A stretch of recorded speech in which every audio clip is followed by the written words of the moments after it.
Hello again. Welcome to my channel, the Coherence Path. All paths lead to you. I'm up here still at Mount Hood up by Timberline Lodge, and the fog has begun to clear and the beautiful mountain behind me is revealing itself.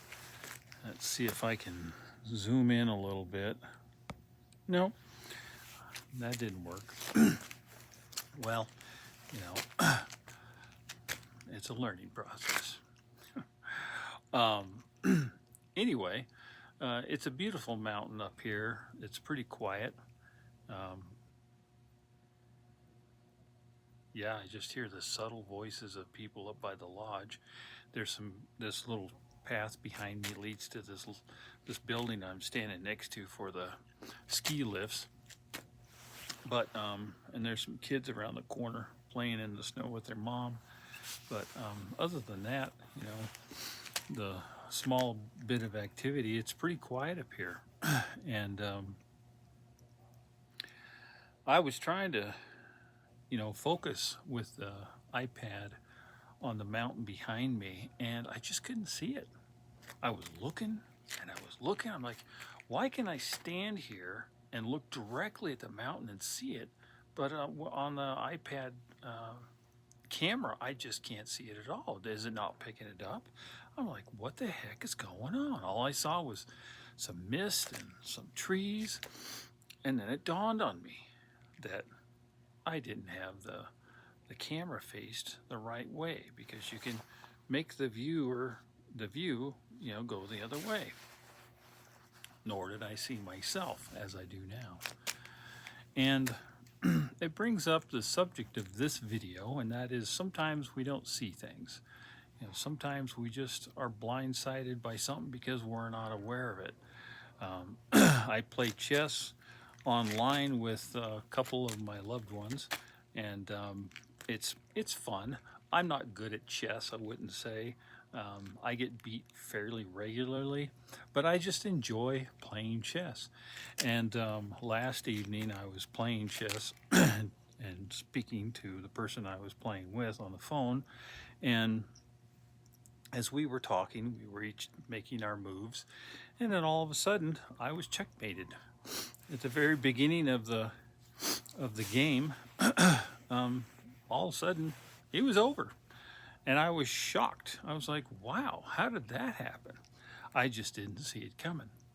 And so, like me not realizing that I had the camera facing the wrong direction, and the game on the chessboard moving along in a direction I wasn't aware, we have moments in our lives like that, where maybe we're working at a company, and things are moving along all right, and then all of a sudden we go in one day and they're closed, they shut down, their business is no longer operable. Or you go in and they said, I'm sorry, but our budget just doesn't allow for us to keep employing you, we're having to let people go.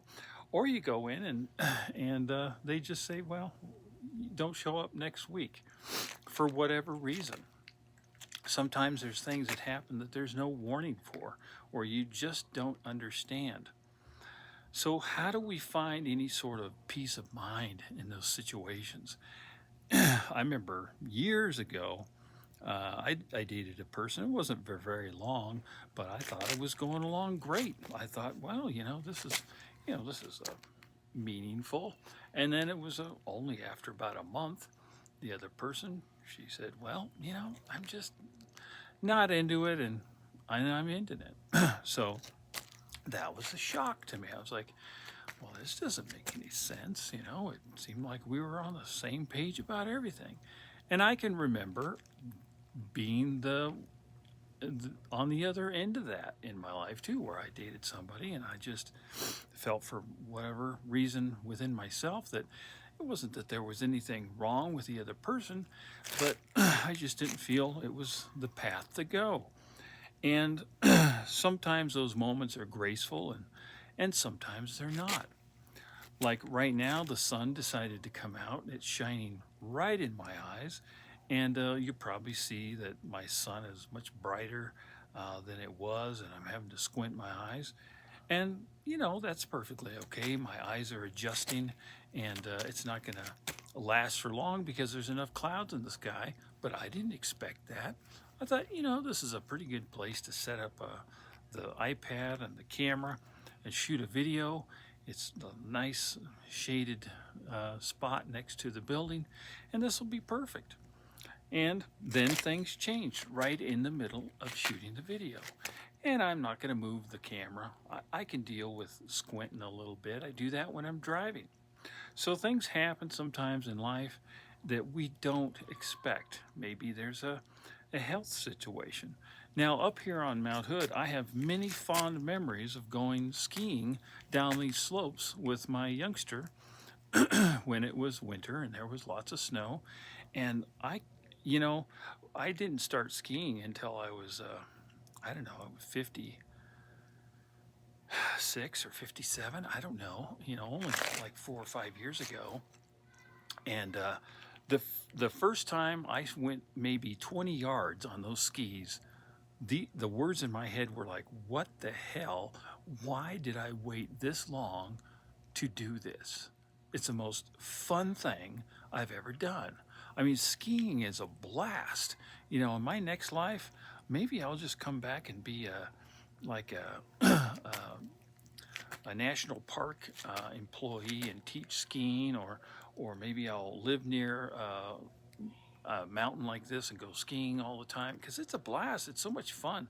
There's a lot of things we can do while we're in these bodies on this planet, but I'll tell you, skiing is one of the things that is just a joyful experience.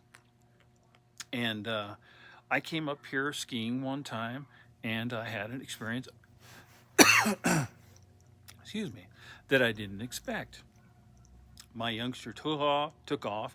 They're always just going right down the steepest hills, having a blast with their friends. And then I was over there on the slower slopes, and I'm fine with just cruising.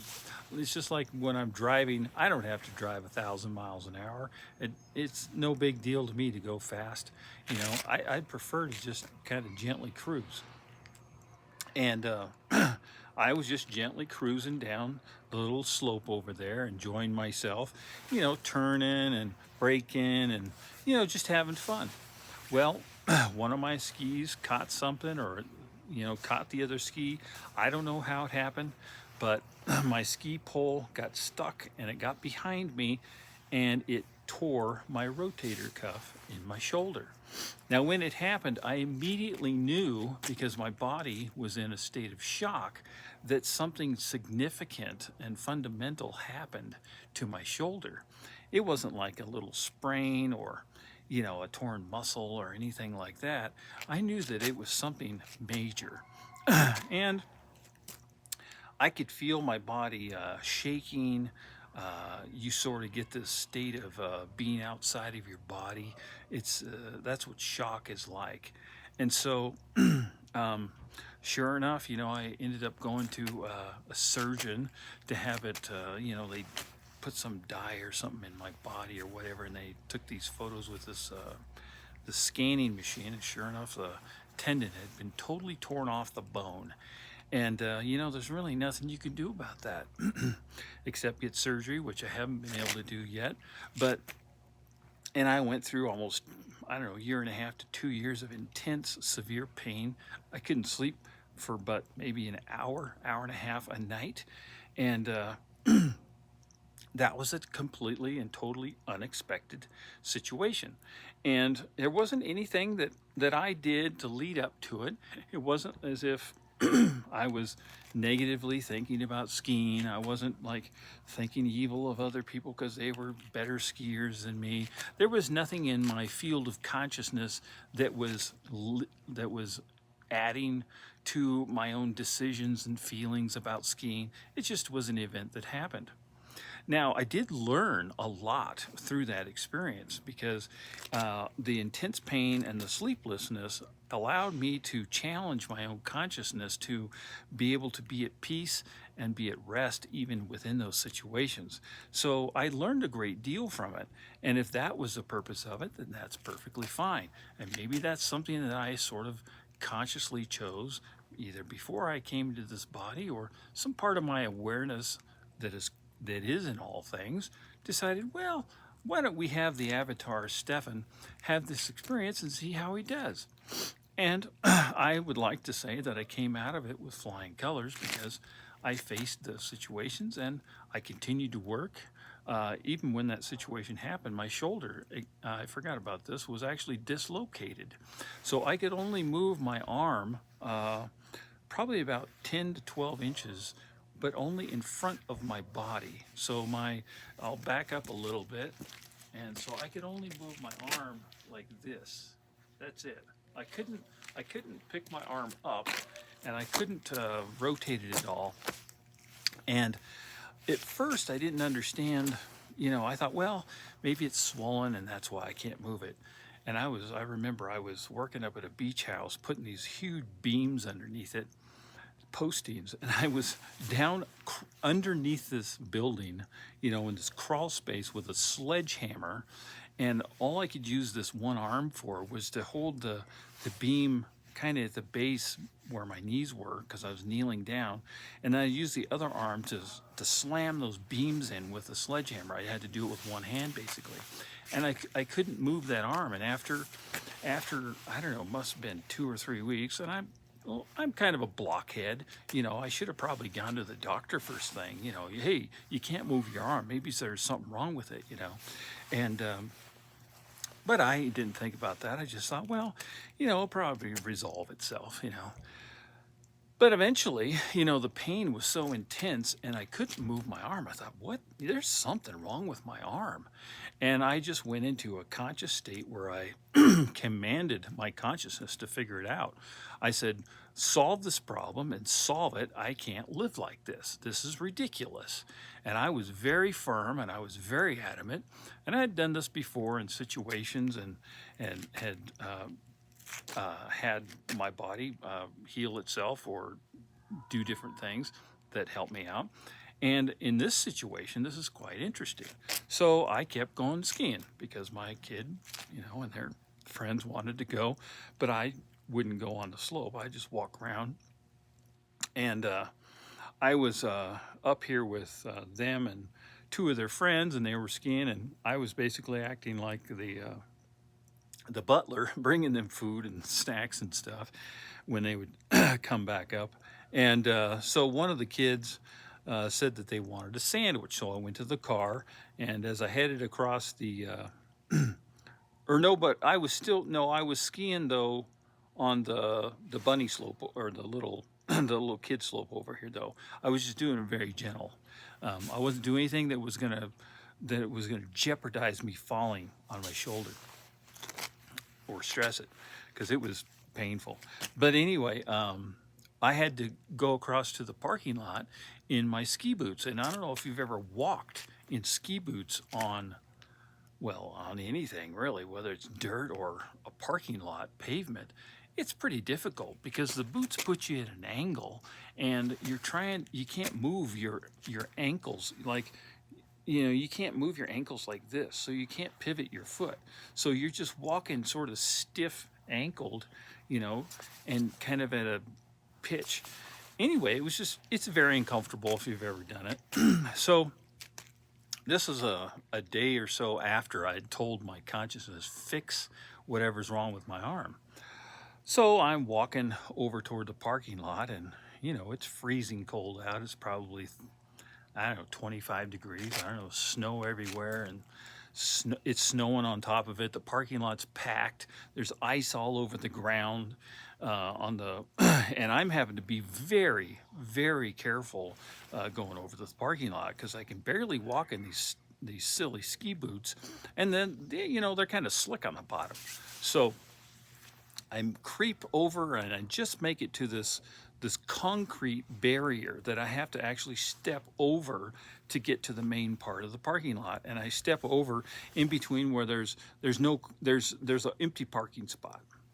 And so there's cars in all directions, and I go through this small opening, this vacant parking space, and then I'm going to head down to my car, which is quite a ways down there.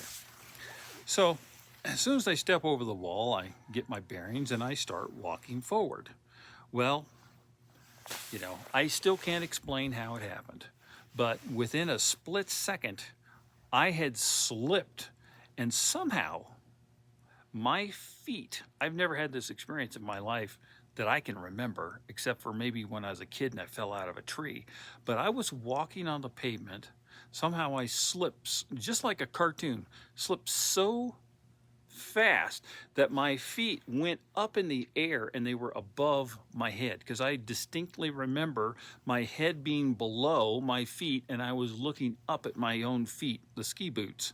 And then I was headed down toward the ground, and then I landed on that same shoulder, which was excruciatingly painful. But when I managed to get up, I was able to move my arm in a normal way. The first time in, I don't know, a month and a half, I had put up with that. And that happened a day or so after I had told my consciousness, fix this. I can't live with this happening in my body. And it resolved it. I slipped. My feet went above my head. I was airborne, and I came down and landed, of all things, on this shoulder. All my weight went down and just smacked onto that shoulder, and it popped my arm back into place. Now, I still had a torn rotator cuff. I still had all the pain and sleeplessness that went with that, but now I could actually move that arm. So sometimes things happen that we don't expect, but then, you know, something else might happen that you don't expect either that solves it.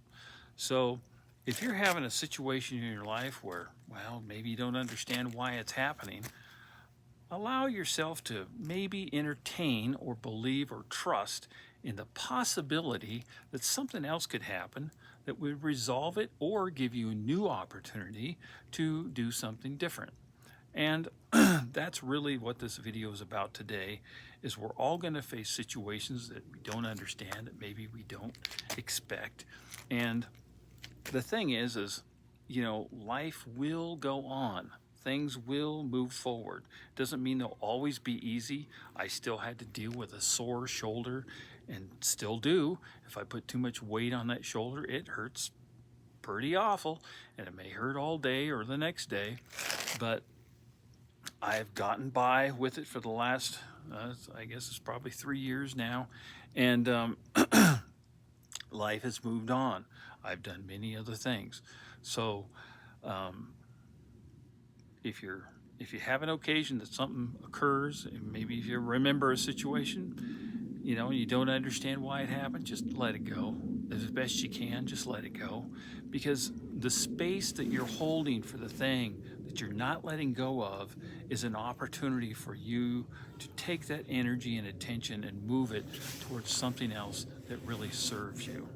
So thanks for stopping by. I appreciate your doing so. If there's something in this video that helps, then that's great. If not, well, that's just life. And I appreciate you stopping by. Thank you.